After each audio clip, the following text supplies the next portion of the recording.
Potential for a next big election reform here in the city of San Diego. Here to tell us more about it is San Diego City Council member of District 5, Mark Kersey, and Chad Peace from the Independent Voter Project. Good morning, gentlemen, to you both. Please just lay out basically what the reform would be. Go for it. Well, most simply, right now, when we have our primary, and this year it's really early in March when a lot of voters aren't paying attention, we narrow the candidate field to 2 for local elections. So we may have 8 people running for a race. 2 of them will go on to November. So most simply, what we're proposing is instead of 2, let's send 4 to November. And that way voters have more choices in November. And then how we deal with what they call the spoiler effect, so somebody doesn't win with 26 or 30% of the vote, is use a methodology called ranked choice voting, which has been passed in states like Maine. It's on the ballot in a number of other states in order to rank the candidates. So voters get to, instead of just picking 1 out of 2, they get to rank 4 candidates. You know, this is my first choice, this is my second, and this is my third. You know, I think from the voter standpoint, the real benefit here is that instead of just selecting the lesser of 2 evils, which I think a lot of times voters feel like that's the position they're in, hopefully not in my case, but maybe, you never know, you actually get to rank the people that you like, right? And so you've got a selection of 4, and you get to say, okay, I like this person the best, this person the second best, and hopefully it's not just a completely negative situation like it oftentimes is. I wonder how this affects campaign financing, if at all. I mean, typically what we see is a lot of people drop off because early on, and as you mentioned, we're much earlier this year with the March primary, they can't raise the money to get their names out there.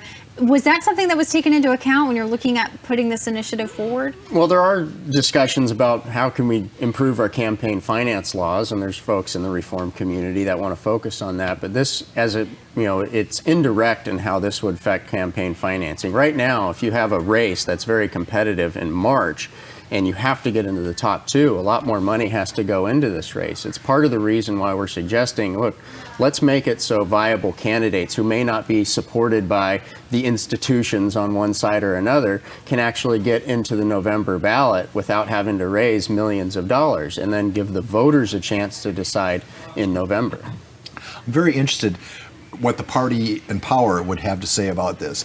Lots of elections now in California are a decision between 2 Democratic politicians. Mm-hmm. Now suddenly, I just can't see the folks on the left side of the aisle saying, "Oh yeah, let's open it up and maybe get a 3rd and 4th candidate in here." When right now they have a pretty ideal situation as it relates to their staying in power. Right. Well, I think there's a division even within the parties, and I'm not going to speak on behalf of anybody else, but really what this is about is introducing competition. When you give voters more power and more voice, that creates more competition. So I think there's divisions even within the party. There's folks in the party that want to be able to control the outcome and want less competition, because then there's certain people that get to decide the winner. There's also people in the party that actually believe, well, the best way to strengthen our party is to introduce competition. So there's 2 viewpoints. There's a lot of folks that have the mentality that because we've reduced competition, the party actually weakens, maybe not by the number of seats we hold, but it does weaken by the number of voters we represent.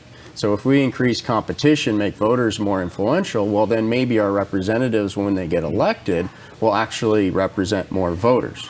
The primary system, when you look at it right now, is basically designed to weed out candidates who are in the middle, right? It's really designed for candidates to appeal to the bases of either extreme, and then that's the choice that voters in November get, is the 2 extremes. And so the ideal here would be that you've got 4 candidates advancing to November, and so you've got a better representation of what the jurisdiction as a whole might be interested in. And I think that would make for a much more interesting and frankly better civic discussion on the future of whether it's your city or your, in this case, obviously it's the city of San Diego, but whatever the jurisdiction would be, because you'd have more smart people talking about the issues of the day rather than just the extremes of both parties.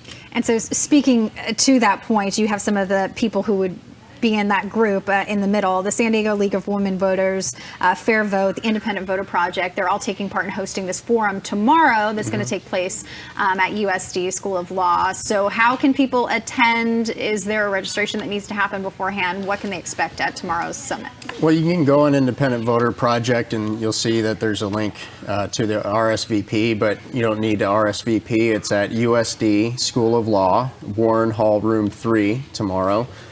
show up anytime between 6:30. And get involved. I think one note to make is that it's these groups of reformers, and we talk about the day-to-day politics, but behind the scenes there's reformers all over the country that are starting to talk about ways to improve our election system. What's exciting that is here in San Diego, I don't know if I want to say the first time, but it is at least one of the first times that reform groups, instead of running out and saying, hey, we have this initiative and here we're going to put it on the ballot and we're running this, and then you get an op-ed from another reform group saying, well, that's not the best.